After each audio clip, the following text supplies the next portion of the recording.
नमस्कार, मी कोमल Gawas. Good news महाराष्ट्राच्या महिला दिन विशेष भागात आपलं स्वागत. 8 मार्च हा दिवस जागतिक महिला दिन म्हणून आपण साजरा करतो. महिलांच्या जिद्दीचा, कर्तृत्वाचा आणि आत्मविश्वासाचा गौरव करण्याचा हा विशेष दिवस. या वर्षीच्या जागतिक महिला दिनाची संकल्पना आहे गिव्ह टू गेन, म्हणजेच महिलांच्या प्रगतीसाठी ज्ञान, संधी, प्रोत्साहन आणि पाठबळ देणं हे या संकल्पनेतून अधोरेखित होतं. महिला सक्षम झाल्या तर त्यांच्या सर्वांगीण प्रगतीमुळे कुटुंब, समाज आणि देश प्रगतीच्या दिशेनं वाटचाल करतो. त्यामुळे स्त्री पुरुष समानतेचा अंगीकार करूया. आजच्या या महिला दिन विशेष भागात आपण महाराष्ट्रातील कर्तृत्ववान महिलांच्या प्रेरणादायी कहाण्या पाहणार आहोत. घर सांभाळत समाजसेवेचं व्रत हाती घेतलेल्या, प्रशासकीय जबाबदारी पार पाडताना समाजहित साधणाऱ्या, तसंच कुपोषणाविरुद्ध लढा देत महिला आणि बालकांच्या उज्ज्वल भविष्यासाठी राबवलेला उपक्रम याविषयी आपण आजच्या भागात जाणून घेणार आहोत.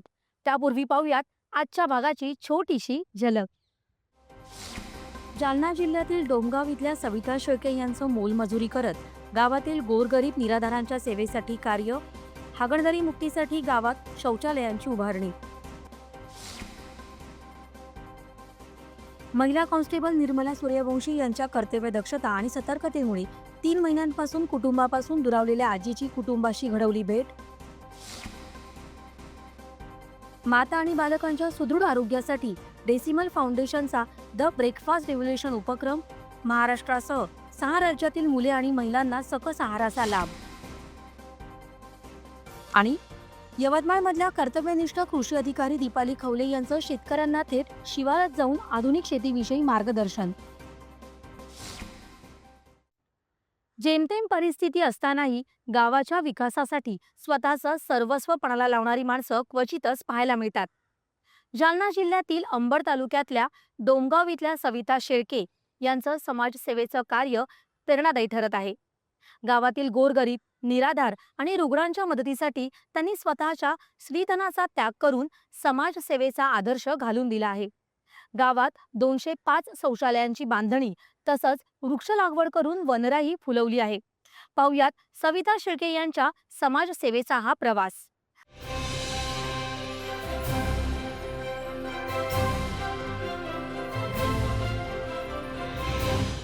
जालना जिल्ह्यातील अंबड तालुक्यातील डोमेगाव ग्रामपंचायतीत पाणीपुरवठा विभागात शिपाई असलेल्या बाबासाहेब शेळके यांच्या पत्नी सविताताई शेळके ह्या स्वतःच्या शेतीतून मिळणारं उत्पन्न, पतीचा तुटपुंजा पगार, दुसऱ्यांच्या शेतात मजुरी करून अशा सर्व पद्धतीने सविताताई पैसा उभा करतात आणि गावातील अडल्या नडल्यांच्या मदतीसाठी धावून जातात.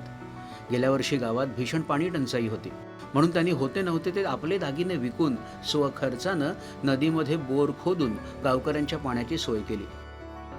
तर आम्ही पुन्हा एक काम असं केलेलं आहे, गावात स्वतःची 1.5 एकर जमीन विकून आम्ही शौचालय बांधलेले आहेत. महिला उघड्यावर जाऊ नये, त्यांचे हाल होऊ नये, तर आम्ही महिलासाठी शौचालय बांधलेले. त्या वापर करतात, व्यवस्थित राहतात, आनंदी राहतात, तेच आम्हाला आनंद आहे. मग माझे सोने गहाण टाकले, आता शेतात जाते मी लोकांच्या, ते पण मोलमजुरी करतात, गावात लोकांना पाणी देतात, त्यातल्या आलेल्या पैशातून आम्ही गरिबासाठी करतो, तेच आम्हाला आनंद आहे, त्याच्यातच आम्हाला देव भेटतो, तेच आमची समाजसेवा, आम्हाला तेच चांगलं वाटतं. गरिबाचं केलं आम्हाला बनलं, ते आम्हाला आशीर्वाद देते. आपलं सुखी चालन त्याच्यातूनच आपण आपलं करू, पोरा बाळाचं बाकी आपलं सगळं करून घेऊ. डोमेगावातील छबुराव प्रल्हाद म्हस्के हे गावात भिक्षा मागून उदरनिर्वाह करतात. त्यांचं वय, शारीरिक स्थिती पाहून सविता यांचं अंतःकरण हेलावलं. स्वतः मजुरी करून सविता यांनी त्यांच्यासाठी किराणा आणि 1000 रुपये अशी दरमहा मदत देऊ केली आहे. आम्हाला त्यांनी याची मदत केली. आम्ही गरीब माणसे, तर बाबासाहेब शेळके त्यांनी आम्हाला मदत केली. आम्हाला राशन देत नव्हते तर त्यांनी आम्हाला राशन आणून दिलं. पैसे दिले 1000 रुपये महिन्याला, तर राशन देऊ राहिले ते आम्हाला. 1000 रुपये दिले, पण महिन्याला 1000 रुपये दिले, अशी मदत केली. गावातील गणेश वराडे या तरुणाची अचानक तब्येत बिघडून त्याचं मानसिक संतुलन बिघडलं. त्याच्या परिवाराकडे पैसे नसल्याचं लक्षात येताच सविताताई आणि त्यांचे पती बाबासाहेब यांनी स्वतः खर्चाची जबाबदारी घेत त्या तरुणाला छत्रपती संभाजीनगर येथील दवाखान्यात भरती करून त्याच्यावर वेळेत उपचार केले. हे सविताबाईनं हे केलं, दाखवलं दवाखान्यात, काळजी घेतली. परत त्याला गोळ्या औषध देते. आणखीन हे माझा मुलगा आहे, दुरुस्त केलं तरी व्यवस्थित गोळ्या औषध देते. गावासाठी सामाजिक बांधिलकी जपत पर्यावरण संवर्धनासाठी वृक्ष लागवड आणि त्यांचं संगोपन देखील त्या करतात. गावठाण जमिनीत आणि गावातील मंदिरं, शाळा, अंगणवाडी अशा वेगवेगळ्या ठिकाणी हजारो वृक्षांची लागवड करून त्यांनी परिसरात वनराई फुलवली आहे. गावामधील सविता बाबासाहेब शेळके यांनी गावामध्ये 205 शौचालय बांधून दिले. गावातील महिलांना बाहेर जाण्यासाठी खूप त्रास होत होता. तसे गावामधले लोक बायांकडे लक्ष देत होते. त्यांनी त्यांची स्वतःची जमीन विकून व मणिमंगळसूत्र विकून गावामध्ये 205 शौचालय बांधून दिले व त्यांनी गावामध्ये मागच्या वर्षी पाण्याची खूप टंचाई असल्यामुळे त्यांनी त्यांचं स्वखर्चाना काम मजुरी करून त्यांनी बोर घेऊन गावात पाण्याची सुविधा करण्यात आली. त्यामुळे गावामध्ये पाण्याची सुद्धा आता टंचाई राहिलेली नाही. आपण समाजाचं देणं लागतो. दीनदुबळ्यांची, निराधारांची मदत केली तर त्यांचे आशीर्वाद आपल्या मुलाबाळांना मिळतील या भावनेतून सविताताई हे सगळं कार्य पार पाडतायत. सविताताई बाबासाहेब शेळके यांनी गावासाठी खूप छान काम केलेलं आहे. जे निराधार, मनोरुग्ण त्यांच्यासाठी त्या कधी पण पुढेच असतात. ते सामाजिक काम करायला खूप त्यांचा उत्साह असतो त्यांना, कारण की त्या स्वतः मोलमजुरी करून त्या दुसऱ्यांसाठी कधी पण पुढेच असतात कोणत्याही कामामध्ये. दूरदर्शन बातम्यांसाठी अनंत साळी, जालना. पोलिसांच्या सतर्कतेमुळे अनेक वेळा गुन्हेगार पकडले जातात, तर कधी संकटात सापडलेल्या अथवा कुटुंबापासून दुरावलेल्या व्यक्तींना योग्य वेळी मदत मिळवून त्या सुरक्षितपणे आपल्या कुटुंबापर्यंत पोहोचतात. अशीच माणुसकी आणि कर्तव्यदक्षतेचं दर्शन घडलं आहे नाशिक रेल्वे स्थानक परिसरात. रेल्वे सुरक्षा बलातील महिला कॉन्स्टेबल निर्मला सूर्यवंशी यांच्या सतर्कतेमुळे 3 महिन्यांपासून कुटुंबापासून दुरावलेल्या 75 वर्षीय आजी आपल्या कुटुंबियांना सुखरूप भेटल्या. एवढंच नव्हे तर कुटुंबीय सापडेपर्यंत त्यांनी आजींना आपल्या घरी सुरक्षित ठेवून त्यांची काळजी घेतली. पाहुयात सदरक्षणाय खलनिग्रहणाय या ब्रीदवाक्याची प्रचिती आणणाऱ्या कॉन्स्टेबल निर्मला सूर्यवंशी यांच्या कार्याविषयी.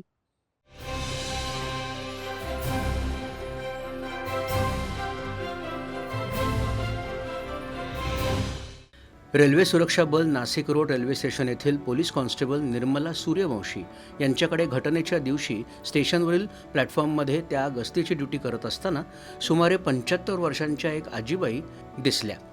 ही वृद्ध महिला एकटीच असल्याचं तसंच ती मानसिकदृष्ट्या काहीशी अस्वस्थ असल्याचं निर्मला यांच्या निदर्शनास आलं. तेव्हा निर्मला यांनी या महिलेच्या आस्थेने चौकशी केली आणि तिला हळूहळू बोलतं केलं. काही दिवसापूर्वी माझी ड्युटी प्लॅटफॉर्म नंबर 2-3ला लागलेली होती. त्या ड्युटीच्या दरम्यान मी माझी गस्त करत असताना तिथे मला एक बुजुर्ग महिला खूप घाबरलेल्या अवस्थेमध्ये ती काही येणाऱ्या जाणाऱ्यांना लोकांना काही विचारत दिसली. तर माझं त्या महिलेकडे लक्ष केलं तर मला त्या खूपच घाबरलेल्या अवस्थेत दिसल्या. मग मी त्यांच्याजवळ गेली आणि मी त्यांना विचारलं तर त्या काहीच म्हणजे सांगण्याच्या अवस्थेत नव्हते. त्या फक्त म्हणायच्या की मला ह्या गाडीत बसून दे, मला त्या गाडीत बसून दे. आणि त्यांना असं वाटत होतं येणारी प्रत्येक गाडी ही त्यांच्या गावाला जाते. आणि बोलताना त्या बोलत होत्या की मला बल्लारशाला. मग बल्लारशाचं नाव ऐकून मी त्यांना नाव विचारण्याचा प्रयत्न केला तर त्या त्यांचं नाव पण सांगण्याच्या अवस्थेत नव्हत्या.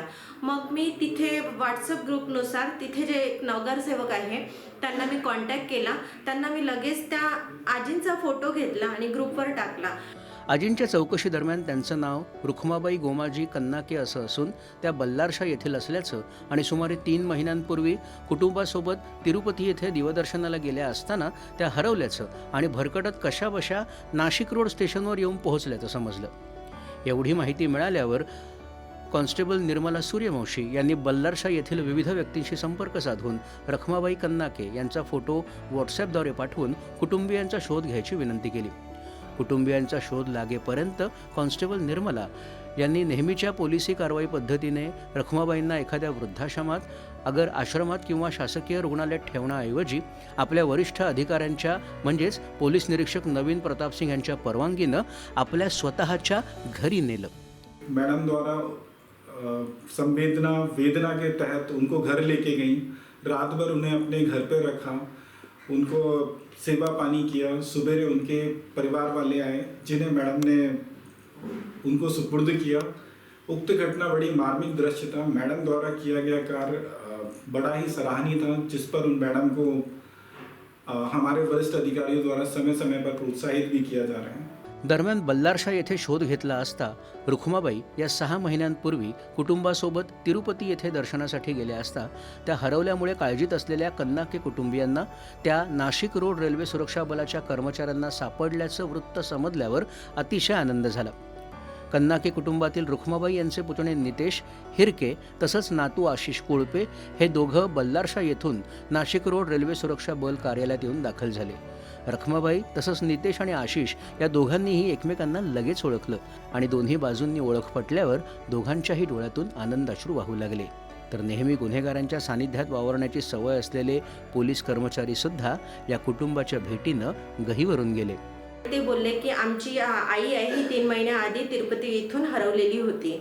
मग त्यानुसार ते बोलले की आम्ही मॅडम रिक्वेस्ट करतो, आमची आई हरवलेली आहे, आम्ही त्यांचा खूप शोधाशोध घेतोय, आम्ही मिसिंग पण दिलेली आहे, आम्ही तिरुपतीला पण शोधलं, आम्हाला ती काही भेटली नाही, पण प्लीज आमच्या आईचा तुम्ही व्यवस्थित सांभाळ करा.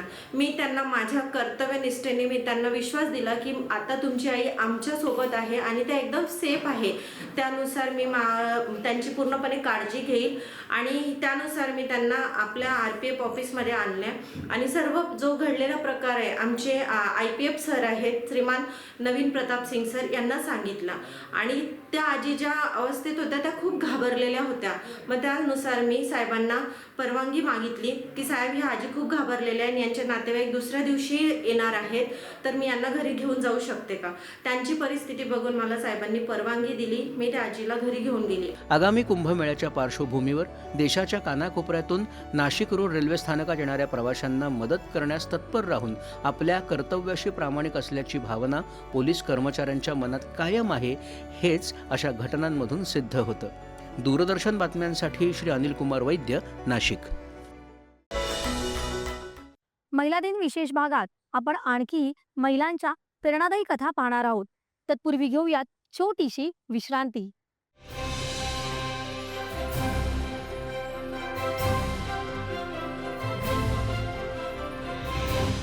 भरपूर मनोरंजनाचा पॉवर पॅक पंच म्हणजेच DD सह्याद्रीवरचा आमचा हा शो.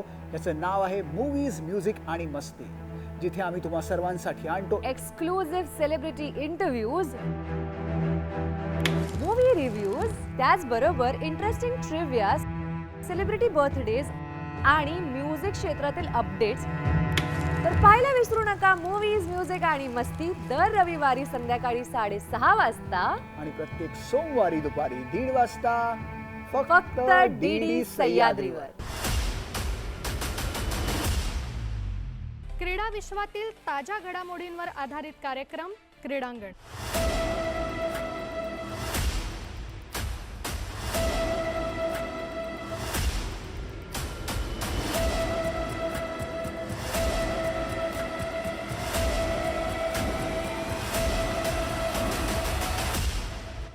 क्रीडांगण प्रसारण दर मंगळवारी सायंकाळी 6 वाजता फक्त सह्याद्री वाहिनीवर.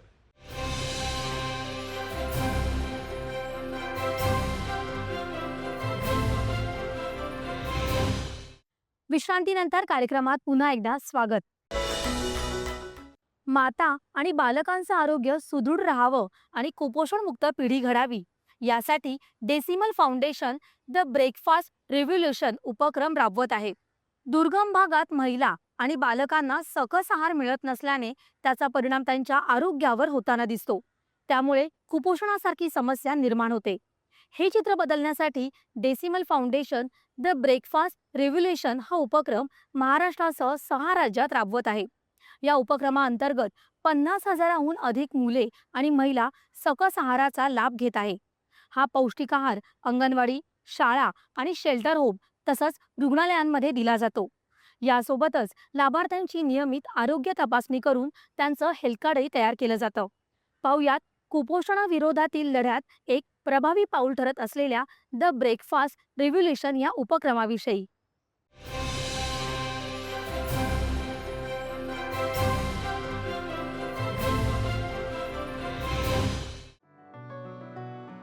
पोट भरलेलं असलं तरच शिक्षण आणि आरोग्याचा पाया मजबूत होतो. मात्र ग्रामीण आणि दुर्गम भागातील अनेक मुलांना दिवसाची सुरुवातच उपाशीपोटी करावी लागते. या पार्श्वभूमीवर डेसिमल फाउंडेशननं 2014 पासून द ब्रेकफास्ट रेव्होल्यूशन हा उपक्रम सुरू केला. सशक्त माता सुदृढ बालक हा या उपक्रमाचा मुख्य उद्देश आहे. या उपक्रमाची सुरुवात नीलम जेठवाणी आणि त्यांचे सुपुत्र डॉक्टर पंकज जेठवाणी यांच्या पुढाकारातून झाली.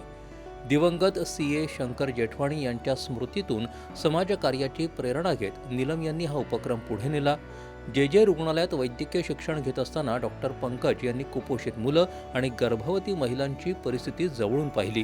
त्यातूनच मुलांसोबत मातेलाही पौष्टिक आहार मिळावा या विचारातून ब्रेकफास्ट रिव्होल्यूशनची सुरुवात झाली.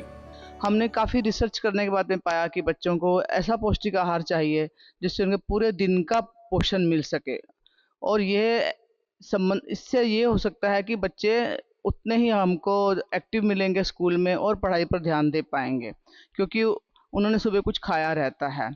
तो इस नाश्ते से संबंधित हम कुछ और कार्यक्रम भी करते हैं, जैसे कि बच्चों की हेल्थ चेकअप की जाती है ताकि हमें मालूम पड़े कि बच्चों के शरीर में कौन सी कमी है. उसके बाद में नाश्ते का प्रोग्राम शुरू किया जाता है, जो कि हर रोज़ सुबह 9 बजे जैसे ही बच्चे स्कूल में आते हैं उन्हें दिया जाए. उसके बाद में साल के अंत में वापस हम हेल्थ कैंप करते हैं ताकि हमें मालूम पड़े कि उस नाश्ते का क्या असर बच्चों पर हुआ है. हमने मोदी जी की योजना जो टीबी मुक्त भारत है, उसमें भी हमने अपने आप को रजिस्टर किया है. हम टीबी पेशेंट के साथ में काम करते हैं, HIV पेशेंट के बच्चों के साथ में काम करते हैं, और रिजल्ट यही पाया जाता है कि 60 से 70% बच्चों में इम्प्रूवमेंट पाया जाता है. आज हमारा यही उद्देश्य है कि हम स्वस्थ समाज का निर्माण कर सकें. आज के बच्चे ही कल का भविष्य हैं. आज हा उपक्रम महाराष्ट्रातील यवतमाळ, धुळे, कोल्हापूर, सोलापूर, मुंबई, पालघर, नाशिक, रायगड, नंदुरबार, भिवंडी यासह अनेक जिल्ह्यांमध्ये राबवला जातोय. याशिवाय गुजरात, राजस्थान, ओदिशा, आंध्र प्रदेश आणि तमिळनाडू या राज्यातही या उपक्रमाचा विस्तार झाला आहे. सध्या या उपक्रमाशी 400हून अधिक संस्था जोडल्या गेल्या असून 700 केंद्रांद्वारे 50,000पेक्षा जास्त लाभार्थ्यांना नियमित सकस आहार दिला जातोय. अंगणवाडी, शाळा, शेल्टर हाऊस आणि हॉस्पिटलमध्ये ज्वारी, बाजरी आणि इतर भरडधान्यांपासून तयार केलेला पौष्टिक आहार तज्ज्ञ डॉक्टरांच्या सल्ल्यानं दिला जातो. लाभार्थ्यांची नियमित आरोग्य तपासणी करून त्यांचं हेल्थ कार्ड देखील तयार केलं जातं. भारतातील प्रत्येक मुलाला डेव्हलप करण्यासाठी जी केंद्र सरकारची योजना आहे, राज्य सरकारची योजना आहे, त्या योजनेच्या सोबतच समाजाने सुद्धा मोठ्या प्रमाणात सहभाग घेऊन या सगळ्या पद्धतीच्या पोषण शक्ती योजना राबवण्याचं काम यवतमाळ नगरपालिकेच्या सर्व शाळांमध्ये आदरणीय नीलम जेठवानी मॅडम यांच्या वतीनं आणि त्यांच्या संस्थेच्या वतीनं केलं जातं. या उपक्रमामुळे मुलांची शाळेत उपस्थिती वाढली असून स्वच्छता आणि पोषणावर भर दिल्यामुळे आजाराचं प्रमाणही कमी झालंय.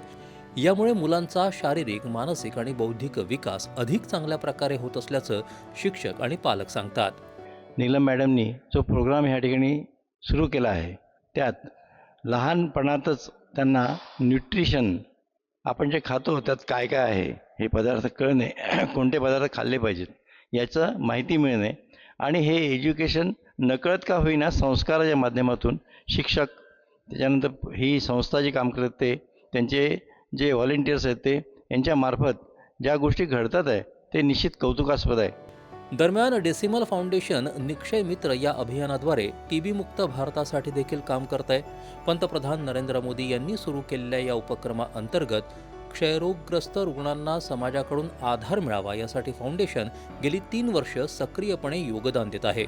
एकूणच द ब्रेकफास्ट रिव्होल्यूशन हा उपक्रम केवळ सकस आहार देण्यापुरता मर्यादित न राहता निरोगी आणि सक्षम पिढी घडवण्याच्या दिशेनं एक महत्त्वपूर्ण पाऊल ठरत आहे.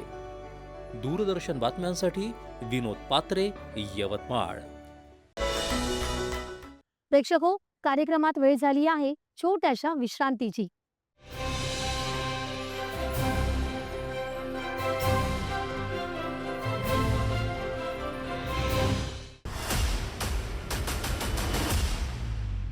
क्रीडा विश्वातील ताज्या घडामोडींवर आधारित कार्यक्रम क्रीडांगण.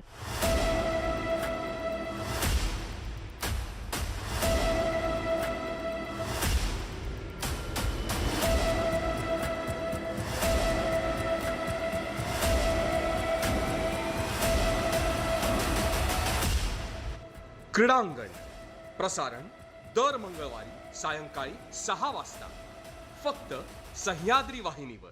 भरपूर मनोरंजनाचा पॉवर पॅक पंच म्हणजेच डीडी सह्याद्रीवरचा आमचा हा शो. याचं नाव आहे मूवीज, म्युझिक आणि मस्ती, जिथे आम्ही तुम्हा सर्वांसाठी आणतो exclusive celebrity interviews, movie reviews, त्याचबरोबर इंटरेस्टिंग ट्रिव्हिया, सेलिब्रिटी बर्थडेज आणि म्युझिक क्षेत्रातील अपडेट्स. तर पाहायला विसरू नका मूवीज, म्युझिक आणि मस्ती दर रविवारी संध्याकाळी 6:30 वाजता आणि प्रत्येक सोमवारी दुपारी 1:30 वाजता फक्त डीडी सह्याद्रीवर.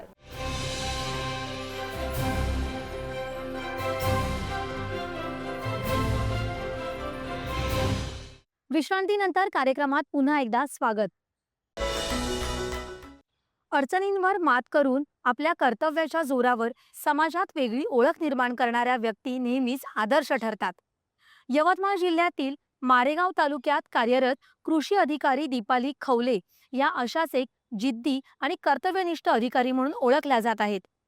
अधिकृत वाहनाची सुविधा नसतानाही त्या बुलेट किंवा बाईकवरून थेट शेतकऱ्यांच्या शिवारात पोहोचून त्यांना शेतीविषयक मार्गदर्शन करतात. त्यामुळे परिसरात त्यांची बुलेटवरील अधिकारी अशी ओळख निर्माण झाली असून त्यांच्या कार्यामुळे अनेक शेतकऱ्यांना नवं तंत्रज्ञान आणि योग्य कृषी सल्ला मिळत आहे.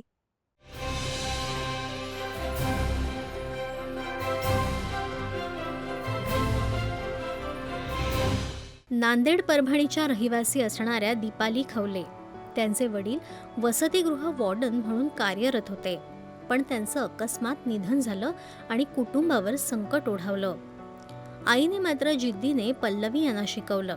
शिक्षकांच्या मार्गदर्शनाने आणि कठोर परिश्रमाने दीपाली यांनी शिक्षण पूर्ण केलं. वसंतराव नाईक कृषी विद्यापीठात त्यांनी सुवर्ण पदक प्राप्त केलं. त्यांची पहिली नेमणूक मारेगाव तालुक्यात झाली. अल्पावधीतच त्यांनी आपल्या कामाचा ठसा उमटवला. अगदी मिळेल त्या वाहनावरून त्या थेट शेतकऱ्याच्या शिवारात जातात. कीड नियंत्रण, पीक तपासणी, नवीन तंत्रज्ञान याविषयी मार्गदर्शन करतात. म्हणूनच बुलेटवरील अधिकारी अशी त्यांची ओळख निर्माण झाली. यवतमाळ जिल्हा हा कॉटन बेल्ट म्हणून ओळखला जातो. कॉटन बेल्ट म्हणजेच काय, तिथं कपाशी आणि सोयाबीन जास्त प्रमाणात पिकं घेतली जातात. तर त्यासाठी आपण म्हणजे कृषी विभागामार्फत काय योजना राबवल्या पाहिजे, तर आपण जे म्हणतो वर्षानुवर्ष एकच पीक जे आपण घेतोय, आणि कापूस हे एक खादाड पीक आहे. खादाड पीक म्हणजे नेमकं काय, तर जमिनीतली जेवढे काही सूक्ष्म मूल्य अन्नद्रव्य आहेत ते सर्व ते कापूस पीक खादाड म्हणजे जमिनीतील सर्व न्यूट्रिएंट तो कमी करतो. मग ह्याच्यासाठी आपल्याला काय करता येईल, तर जमिनीचा आपण पोत वाढवला पाहिजे. जमिनीचा पोत वाढवणं म्हणजे काय, तर माती जिवंत ठेवणं, आणि साहजिकच माती जिवंत तर शेतकरी जिवंत.